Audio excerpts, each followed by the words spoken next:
If sec theta equal 8x and tan theta equal 8 upon x, then the value of 16x square minus 1 upon x square. sec theta equal क्या दिया बच्चों 8x, sec theta equal दिया है 8x, है ना। tan theta equal दिया है, tan theta equal दिया है 8 अपॉन x। एक काम करते हैं, इसका स्क्वायर कर दो तो ये क्या बन जाएगा, सेक स्क्वायर थीटा बन जाएगा ना। सेक स्क्वायर थीटा की वैल्यू क्या हो जाएगी, 64x स्क्वायर हो जाएगा। यहाँ पर tan थीटा का square means tan square theta की वैल्यू बच्चों क्या हो जाएगी, 64 अपॉन एक्स स्क्वायर, ये हो जाएगा। अब एक आइडेंटिटी होती है sec square theta minus tan square theta equal 1 होता है। यहाँ वैल्यू रखो तो सेक स्क्वायर थीटा की वैल्यू क्या है बच्चों, 64x स्क्वायर माइनस इसकी वैल्यू क्या है, 64 अपॉन एक्स स्क्वायर इक्वल क्या होगा 1। अब यहाँ से यहाँ तक देखो 64 कॉमन है तो 64 कॉमन ले लिया तो क्या बचा, x square minus 1 upon x square equal 1। तो यहाँ से हमें इसकी वैल्यू मिल जाएगी, x square minus 1 upon x square की वैल्यू क्या हो जाएगी, 1 अपॉन 64। यहाँ तक क्लियर। तो x square minus 1 upon x square की वैल्यू बच्चों क्या आ गई, 1 अपॉन 64। और हमसे पूछा क्या गया है, then 16x square minus 1 upon x square. तो ये क्या हो जाएगा, ये हो जाएगा 16 तो ऐसे लिख देंगे और इसकी वैल्यू देखो 1 अपॉन 64 आ रही, तो 1 अपॉन 64, 16 चौको 64, फाइनली कितना आ गया 1/4। 1/4 कहाँ पर दिया, ऑप्शन नंबर ए। तो इस तरीके से इस क्वेश्चन का जो आंसर आएगा बच्चों क्या आएगा, ऑप्शन नंबर ए। तो देख रहे हैं आप कितने बढ़िया तरीके से यहाँ एक एक क्वेश्चन कितना आसान तरीके से हम लोग का चल रहा है, कहीं कोई प्रॉब्लम नहीं है। CHSL का पेपर बहुत टफ नहीं होता है, बहुत आसान होता है, आपके रीच में होता है, ठीक है। आपके लिए बहुत बहुत ये गोल्डन अपॉर्चुनिटी है कि यहाँ पर जो पेपर का डिस्कशन मिल रहा है, इससे आप एक चीज़ बहुत अच्छे से समझ पा रहे हो कि बहुत सारे क्वेश्चंस आपको ऐसे दिख रहे होंगे जो बार बार रिपीट हो रहे हैं, बस थोड़ा बहुत डिजिट का चेंज आता है। तो ये बहुत बड़ी बात है। हम कहते हैं अगर पूरे एग्ज़ाम में आपको 30-40% क्वेश्चन रिपीटेड टाइप के मिल गए तो आपके लिए बहुत अच्छी बात है, बहुत ही अच्छी बात है। इसलिए है क्योंकि उनके लिए बहुत ज़्यादा स्ट्रगल आपको नहीं करना है, आपको नए क्वेश्चंस जो पेपर में आए हैं उन पे थोड़ा सा फोकस करना है। इसलिए पेपर का डिस्कशन आप लोगों के लिए बहुत बहुत ज़रूरी है, ठीक है ना। तो एक एक क्वेश्चन को यहाँ पर आपको बहुत बारीकी से समझना है और हमारा भी प्रयास है कि हम भी आपको एक एक चीज़ क्वेश्चन के डिस्कस करें जिससे कि आपको ज़रा सा भी डाउट, क्योंकि अल्टीमेटली हमारा उद्देश्य है एनी हाउ सिलेक्शन, आपका सिलेक्शन होना चाहिए, इससे बढ़ के कुछ नहीं है। तो चलिए अब बात करते हैं नेक्स्ट क्वेश्चन के। The compound interest on a certain sum of money at 21% for 2 years is rupees 11602.5. It's the simple interest at the same rate and for the same period is। किसी निश्चित राशि पर 21% ब्याज दर पर 2 वर्षों के लिए चक्रवृद्धि ब्याज 11,602 रुपये 50 पैसे, इसी दर से उतने समय के लिए साधारण ब्याज क्या होगा। देखो बच्चों, एक फार्मूला होता है A equal P 1 plus R by 100 की पावर N, ये फार्मूला होता है ना। चले, ये फार्मूला है। एक काम करते हैं, यहाँ पर इंटरेस्ट दिया है ना, तो इसको इंटरेस्ट के फॉर्म में लिखेंगे तो अमाउंट को क्या लिख सकते हैं, P प्लस I। अमाउंट मतलब जो मिश्र धन होता है वो क्या होता है, मूलधन प्लस ब्याज। तो एक ही जगह हमने P प्लस I लिखा, इक्वल ये हो गया P 1 प्लस R बाई 100 की पावर N। P को उधर कर देंगे तो I इक्वल क्या आ जाएगा, P तो कॉमन हो जाएगा, ये हो जाएगा 1 प्लस R बाई 100 की पावर N माइनस 1, है ना। अब वैल्यू रखेंगे तो यार इंटरेस्ट कितना दिया है, 11,602.5 इक्वल P निकालना है 1 प्लस रेट ऑफ इंटरेस्ट 21 दिया तो 121 अपॉन 100 की पावर N की वैल्यू 2 दिया है माइनस 1, ये हो गया। इसको सॉल्व करेंगे 11602.5 इक्वल P, ये हो गया 121/100 का स्क्वायर माइनस 1, है ना। और सॉल्व करेंगे तो ये हो जाएगा 11,602.5 इक्वल P। इसको सॉल्व करेंगे तो 1.21 का स्क्वायर हो जाएगा माइनस 1। 11,602.5 इक्वल पी, इसको सॉल्व करेंगे तो 1.21 का स्क्वायर माइनस तो 4641 आएगा, 1.4641 माइनस 1 आएगा। तो फाइनली 11,602.5 इक्वल पी, ये आ गया 0.4641 आ जाएगा, है ना। तो इससे हम p की वैल्यू निकाल सकते हैं। तो इससे बच्चों p की वैल्यू क्या आ जाएगी, p की वैल्यू आ जाएगी 11,602.5 अपॉन 0.4641। सॉल्व करेंगे तो एग्जैक्टली 25,000 आ जाएगा। तो प्रिंसिपल की वैल्यू पता चल गई, कितने आ रहे हैं, 25,000। अब हमको जब प्रिंसिपल पता चल गया, तो जो भी पूछ रहा है, क्या पूछ रहा था, सिंपल इंटरेस्ट पूछ रहा था। तो ऐसा इक्वल क्या होता है, PRT अपॉन 100। तो SI क्या बनेगा, प्रिंसिपल कितना है बच्चों, 25,000, रेट ऑफ इंटरेस्ट क्या है 21, टाइम पीरियड उतना ही लेना है, 2 अपॉन 100 कर दिया, 2020 कैंसिल, 250 इंटू 2 कितना हो गया, 500 इंटू 21, तो कितना आ जाएगा 10,500। और 10,500 देखिए कहाँ पर आंसर दिया है, ऑप्शन नंबर डी में। तो इस तरीके से इस क्वेश्चन का जो आंसर आएगा वो क्या होगा, option number D, that is 10,500। तो देखा आपने कितना शानदार तरीके से, कितना बेहतर तरीके से एक एक चीज़ आपको क्लियर हो गई होगी कि कैसे इस क्वेश्चन को हमें करना था। बस थोड़ा सा ध्यान ये रखना था कि क्वेश्चन में इंटरेस्ट दिया है, अमाउंट नहीं दिया है। तो जहाँ पर अमाउंट आता है फार्मूले में, उसको थोड़ा सा ब्रेक करना था। तो अमाउंट क्या होता है, प्रिंसिपल प्लस इंटरेस्ट। तो ए की जगह हमने क्या लिख दिया था, P प्लस आई, और इसके बाद इंटरेस्ट, तो P को उधर कर देंगे तो यह चीज़ बन जाएगी। इसके बाद बस वैल्यू रख के सीधे सीधे सॉल्व करना है। तो प्रिंसिपल की वैल्यू आ गई, प्रिंसिपल की वैल्यू आ गई तो जो पूछ रहा था सिंपल इंटरेस्ट वो बता देना था, रेट ऑफ इंटरेस्ट वही लेना था, टाइम पीरियड भी वही लेना था, ये भी क्वेश्चन में मेंशन था। तो बड़े आसानी से हम लोगों ने सॉल्व कर लिया और इसका आंसर आ गया 10,500। चलिए आगे बढ़ते हैं, देखते हैं next question. The ratio between the speeds of two trains is 2:5। If the first train runs 250 km in 5 hours, then the sum of the speeds of both the trains, दो रेलगाड़ियों की गतियों के बीच का अनुपात 2:5 है। यदि पहली रेलगाड़ी 5 घंटे में 250 किलोमीटर चलती है तो दोनों रेलगाड़ियों की गति का योग क्या। देखिए कई बार बहुत सिंपल क्वेश्चन भी आपके पेपर में आ जाते हैं, जैसे कि ये क्वेश्चन बहुत सिंपल है, बहुत टफ नहीं है, बहुत आसान क्वेश्चन में से है। तो बिल्कुल भी रिस्क नहीं लेने वाले ये क्वेश्चन होते हैं। कभी ये नहीं समझना कि ऐसे क्वेश्चन तो हमको आते हैं, हम बहुत बार कर चुके हैं, आएगा तो हम कर लेंगे, बिल्कुल कर लेंगे। हम मानते हैं आपकी विद्वता पर, आपके टैलेंट पर हमें पूरा भरोसा है, लेकिन रिस्क न लेने की बात हम सिर्फ इसलिए कह रहे हैं। कई बार ऐसा होता है कि हम थोड़ा सा लापरवाह होते हैं कि हमें ये चीज़ तो आती है, जब एग्ज़ाम में आएगी तो हम श्योर कर लेंगे, लेकिन ऐसा मत सोचना।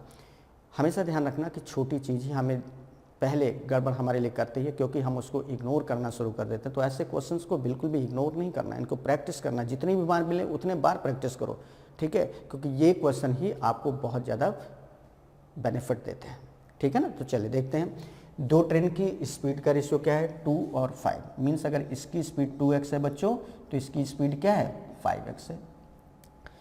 अब पहली ट्रेन 250 किलोमीटर की डिस्टेंस, ये डिस्टेंस हो गई, ये डिस्टेंस इस स्पीड 2x की स्पीड से कवर कर रही है। तो डिस्टेंस अपॉन स्पीड क्या होता है, टाइम। तो टाइम कितना लग रहा है, 5 घंटे, ये लग रहा है ना भाई। ये डिस्टेंस हो गई, ये स्पीड हो गई, डिस्टेंस अपॉन स्पीड क्या होता है, टाइम। तो टाइम दिया 5 घंटे, बस इसको सॉल्व कर लेंगे तो ये आ जाएगा 250 इक्वल 5 दूना 10x। इससे x की वैल्यू बच्चों क्या आ जाएगी, 25, और x की वैल्यू 25 आ गई। तो कह रहा दोनों रेलगाड़ियों की गति का योग क्या है, तो सम ऑफ स्पीड, गति का योग, सम ऑफ स्पीड क्या हो जाएगा।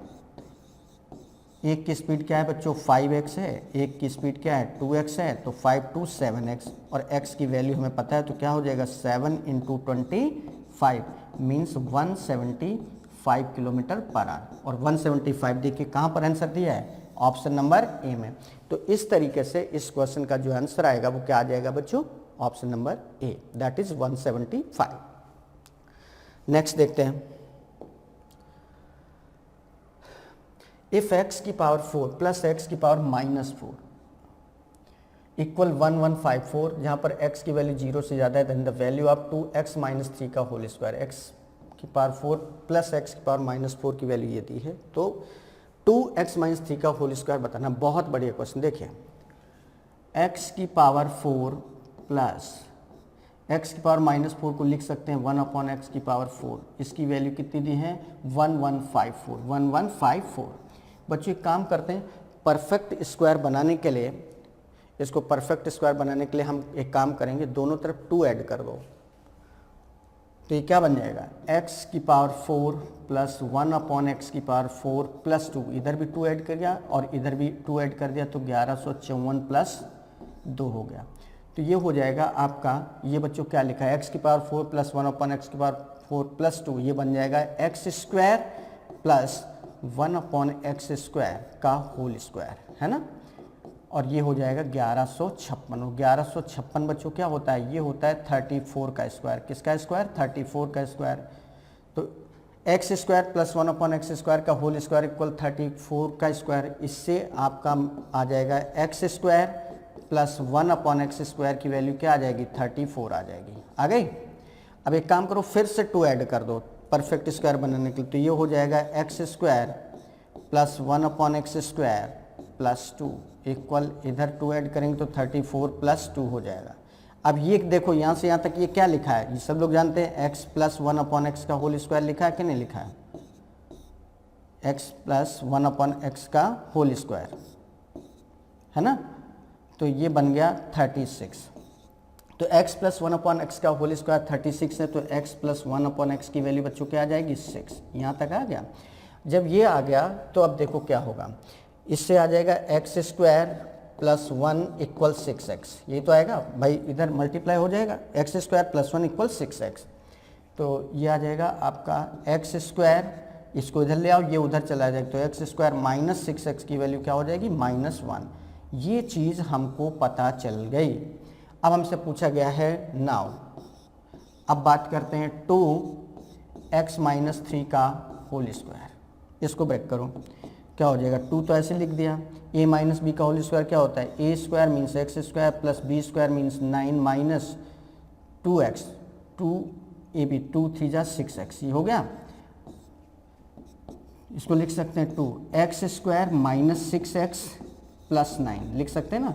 और बच्चों x स्क्वायर माइनस 6x की वैल्यू देखो, ये हमें पता है x स्क्वायर माइनस 6x की वैल्यू क्या आ चुकी है -1, ये वैल्यू यहाँ रख देंगे, तो ये हो जाएगा 2x स्क्वायर माइनस 6x, इसकी वैल्यू हम क्या रख देंगे -1, तो ये हो जाएगा -1 प्लस 9 हुआ। तो ये क्या बन गया 9 minus 1 8 means 2 into 8, 2 into 8 means कितना हो गया 16, कितना हो गया 16। और 16 देखो कहाँ पर आंसर दिया, ऑप्शन नंबर ए। तो इस तरीके से इस क्वेश्चन का जो आंसर आएगा बच्चों क्या आ जाएगा 16, जो कि ऑप्शन नंबर ए है। तो देखा आपने किस तरीके से, बस हमें 2 बार इसको क्या बनाना पड़ा, परफेक्ट स्क्वायर बनाना पड़ा। यहाँ पर परफेक्ट स्क्वायर बनाने के लिए क्या किया, दोनों तरफ 2 ऐड कर दिया, तो इससे x square plus 1/x square की वैल्यू क्या आ गई 34। फिर से यहाँ पर इसको परफेक्ट स्क्वायर बनाने के लिए क्या करना पड़ा, 2 इधर ऐड किया, 2 इधर ऐड किया, तो ये बन गया। इस तरीके से बस हमने थोड़ा सा दिमाग लगाया और सॉल्व कर लिया। बहुत बहुत शानदार तरीके से इस क्वेश्चन का हमने सोल्यूशन देख लिया। चलिए बात करते हैं नेक्स्ट क्वेश्चन की। If the 7 digit number 64x29y6, जहाँ पर x y से बड़ा है, is divisible by 72, what will be the value of 2x minus y. देखिए 7 अंकों की एक संख्या है जो 72 से डिविजिबल है। नंबर क्या है बच्चों 6 4 x29 x29 y6 बच्चों ये नंबर 72 से डिविजिबल है। अगर ये नंबर 72 से डिविजिबल है तो डेफिनेटली ये नंबर 8 और 9 से भी डिविजिबल होगी। अगर कोई नंबर 72 से डिविजिबल है तो ये श्योर है, बिल्कुल डेफिनेट है, कंफर्म है कि वो नंबर 8 से और 9 से दोनों से डिविजिबल होगी। तो चलिए 8 से डिविजिबिलिटी की बात करते हैं, तो लास्ट 3 डिजिट लेते हैं, तो 9y6 ये लिया। अब अगर ये 8 से डिविजिबल है, 8 से क्या है विभाजित है, तो क्या होगा y की वैल्यू क्या होगी, देखिए समझिए ज़रा। अगर हम यहाँ y की वैल्यू 1 लेते हैं तो 916 बनेगा, जो 8 से विभाजित नहीं है। y की वैल्यू 2 लेते हैं तो 926 बनेगा, जो कि 8 से विभाजित नहीं है, लेकिन जैसे ही y की वैल्यू 3 लेते हैं तो 936 जो कि 8 से विभाजित है। इट मीन्स यहाँ से जो y की वैल्यू आएगी वो क्या आ जाएगी 3। भाई ये 936 बन जाएगा, y की वैल्यू 3 लेने पर ये 936 बन जाएगा, और 936 8 से डिविजिबल है, कंफर्म डिविजिबल है, ठीक है। इट मीन्स y की वैल्यू हमें पता चल गई 3। अब 9 से डिविजिबिलिटी की बात करते हैं। 9 से डिविजिबिलिटी की बात करेंगे तो जो डिजिट का सम है, सारे डिजिट का सम वो 9 से डिविजिबल होना चाहिए। तो करिए 6 + 4 + x + 2 + 9 + y + 6, ये 9 से क्या होना चाहिए डिविजिबल, 9 से डिविजिबल होना चाहिए, है ना। तो कितना हुआ 6 4 10 10 to 12 12 9 21 and 6 27 plus x plus y, ये 9 से डिविजिबल होना चाहिए, 9 से डिविजिबल, है ना। अब एक काम करते हैं, y की वैल्यू रख दो। y की वैल्यू क्या है 3, तो ये हो जाएगा 27 + x + 3, ये क्या होगा 9 से डिविजिबल। 27 और 3 कितना हो गया 30 + x, ये 9 से क्या है डिविजिबल, 9 से डिविजिबल। तो 30 के बाद 9 का कौन सा ऐसा मल्टीपल होता है जो 9 से डिविजिबल होता है, 9 चौको 36 होता है, 9 4 जा 36 होता है। तो 30 तो यहाँ पर ऑलरेडी है, 36 होना चाहिए, मतलब x की वैल्यू क्या होगी 6। तो यहाँ से x की वैल्यू क्या आ जाएगी 6, x की वैल्यू 6, क्यों, क्योंकि ये क्या बन जाएगा 30 + 6 36 बन जाएगा। 36 9 से क्या होता है डिविजिबल होता है, ये 9 से क्या है डिविजिबल है कि नहीं, 9 से विभाजित है ना। तो इस तरीके से x की वैल्यू बच्चों हमें क्या मिल गई 6। अब x की वैल्यू हमें मिल गई है 6, x की वैल्यू 6 मिल गई है, y की वैल्यू मिल गई 3। अब x और y की वैल्यू मिल गई तो क्या पूछा गया था, then 2x - y, then 2x - y, तो वैल्यू रखो 2x की वैल्यू क्या है 6, 2 × 6 माइनस y की वैल्यू क्या है 3, तो 2 6 या 12, 12 - 3 दैट इज 9। तो इस तरीके से इस क्वेश्चन का आंसर क्या आ जाएगा 9, जो कि ऑप्शन नंबर डी में दिया है। क्लियर है। तो इस तरीके से बच्चों इस क्वेश्चन का आंसर क्या आ जाएगा 9, ऑप्शन नंबर डी। तो समझ में आया कैसे, बहुत आसान सा बहुत सिंपल सा क्वेश्चन है, बस समझना था और थोड़ा सा कैलकुलेशन करना था, बस हमारा आंसर आ गया। ठीक, नेक्स्ट क्वेश्चन देखते हैं क्या है। The average age of 15 persons is 32 years. If 2 more persons are added, then the average is increased by 3 years. The new persons have an age difference of 11 years between them. The age of the younger among the new person is 15 व्यक्तियों की औसत आयु 32 वर्ष है। यदि 2 और व्यक्तियों को जोड़ दिया जाए तो औसत 3 वर्ष बढ़ जाता है। नए व्यक्तियों की आयु में 11 वर्ष का अंतर है, तो नए व्यक्तियों में छोटे व्यक्ति की आयु क्या है। देखिए जो दो नए व्यक्ति आए उनमें से एक की एज क्या है x, तो दूसरे की एज क्या होगी x + 11। एक की एज x है तो दूसरे की x + 11, 11 साल का अंतर, तो x + 11 भी कर सकते हो, x - 11 भी कर सकते हो, इसमें कोई दिक्कत नहीं है। अंतर है मतलब वो बड़ा भी हो सकता है 11 साल, वो छोटा भी हो सकता है, तो आप x + 11 कर लो या x - 11 कर लो। अब बच्चों पहले 15 लोग थे और उनकी एवरेज एज कितनी थी 32 साल, तो 15 × 32 टोटल एज कितनी आ गई 480 आ गई। बाद में 2 मेंबर ये वाले जुड़ गए तो 15 की जगह कितने हो गए 17, और औसत आयु पहले से 3 साल बढ़ गई, तो पहले 32 थी तो अब कितनी हो गई 35। तो अब का सम कितना आ जाएगा 17 × 25 85, 5 8 17 3 51 और 8 59 595। बच्चों पहले का सम इतना था, अब का सम इतना आ रहा है, तो कितना बढ़ गया, ठीक है, इंक्रीज कितना हुआ, सम क्यों कितना इंक्रीज हुआ।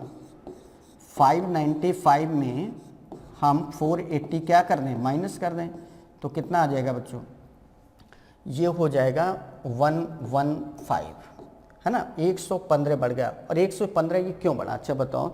115 अगर सम हमारा बढ़ रहा है, एज का सम मतलब जो टोटल डिफरेंस आ रहा है 115, और वो क्यों आ रहा है, क्योंकि हमने 2 लोगों को शामिल किया, जिनमें से एक की एज क्या है x, एक की एज क्या है x + 11, मतलब इन दोनों की एज का सम क्या होगा 115 होगा कि नहीं होगा, बोलो भाई। इट मीन्स क्या हुआ x + 11 इक्वल क्या होगा 115, तो 2x प्लस 11 इक्वल क्या हो गया 115। 115 में 11 घटाएंगे तो 2x की वैल्यू क्या आ जाएगी 104। 104 तो x की वैल्यू क्या आ जाएगी 2 पंचे 10 2 दूना 4। x की वैल्यू क्या आ गई 52 और x क्या है छोटे वाले व्यक्ति की एज है कि नहीं भाई, यही तो छोटा है, ये छोटा है, ये बड़ा है, छोटे वाले की एज पूछी गई है तो x की वैल्यू क्या आ गई 52। इट मीन्स जो छोटा पर्सन है उसकी एज कितनी आ जाएगी 52। छोटे व्यक्ति की एज कितनी आ जाएगी 52। ये था हमारा क्वेश्चन। तो बात समझ में किस तरीके से बच्चों क्वेश्चन को यहाँ पर सॉल्व किया कि बहुत बहुत आसान सा तरीके से हम क्वेश्चन को बताने की कोशिश कर रहे हैं। एक एक चीज़ एक एक पॉइंट आपको बहुत आसानी से बहुत बारीकी से समझ में आ रहा होगा, कहीं कोई प्रॉब्लम नहीं हो रही होगी। तो चलिए देख लेते हैं नेक्स्ट क्वेश्चन क्या है। If a cube minus b cube equal 899 and a minus b equal 29 then a minus b का होल स्क्वायर प्लस 3ab की वैल्यू क्या होगी। बहुत बढ़िया, बहुत अच्छा सा क्वेश्चन। चलिए देखते हैं बच्चों हमसे क्या पूछा गया है। a माइनस बी का होल स्क्वायर प्लस 3ab ये पूछा गया है ना। एक काम करें ब्रैकेट खोलते हैं तो ये क्या बन जाएगा a square plus b square plus 2ab यही होता है ना, माइनस 2ab सॉरी माइनस तो minus 2ab plus 3ab। Bracket खोलेंगे सॉल्व करेंगे तो फाइनली ये क्या आ जाएगा a square plus b square plus का 3ab माइनस का 2ab तो प्लस का ab आएगा, है ना। मीन्स ये जो चीज़ थी ये कन्वर्ट होके इसमें आ गई। मीन्स हमसे पूछा गया था a माइनस बी का होल स्क्वायर प्लस 3ab ये पूछा गया तो इसको हमने कन्वर्ट कर लिया तो ये क्या आ रहा है a square plus b square plus ab। मतलब हमें a square plus b square plus ab की वैल्यू बतानी। क्लियर है। अब देखिए a cube minus b cube, a cube minus b cube कितना गिवन है 899, ए माइनस बी इक्वल क्या दिया है 29। तो a cube minus b cube क्या होता है, ये होता है a minus b a square plus b square plus a b ये होता है। अब a cube minus b cube की वैल्यू क्या दिया है 899, 899 इक्वल ए माइनस बी की वैल्यू क्या दिया है 29, ये हो गया 29 into a square plus b square plus a b ये गिवन है ना। जब ये गिवन है तो क्या करेंगे, हमें इसकी वैल्यू चाहिए ना। Then a square plus b square plus a b equal क्या हो जाएगा 899 अपॉन 29। तो 29 से इसको डिवाइड कर देना, तो 29 से इसको डिवाइड करेंगे 899 को तो कितना आ जाएगा 29। तो 3 9 जा 27, 3 2 जा 6 2 8 87 2 आ गया 29 31 आ जाएगा, है ना। तो यहाँ से वैल्यू क्या आ जाएगी बच्चों 31। और a square plus b square plus a b की हमें वैल्यू चाहिए थी क्योंकि यही क्या था ए माइनस बी का whole square plus 3ab। It means a minus b का whole square plus 3ab equal क्या हो जाएगा बच्चों 31। और 31 देखिए कहाँ पर आंसर दिया है ऑप्शन नंबर डी। तो इस तरीके से इस क्वेश्चन का आंसर क्या हो जाएगा ऑप्शन नंबर डी। तो ये था आपका इस क्वेश्चन सेट का, क्वेश्चन पेपर के सेट का लास्ट क्वेश्चन। तो देखा आपने क्वेश्चन नंबर 1 से लेकर क्वेश्चन नंबर 25 तक हम लोग आए और एक एक क्वेश्चन को बच्चों हम लोगों ने बहुत बेहतर अंदाज में बहुत बेहतर तरीके से बहुत बेहतरीन नायाब तरीके से एक एक क्वेश्चन को देखा, बहुत मज़ा किया, बहुत अच्छे से एंजॉय किया।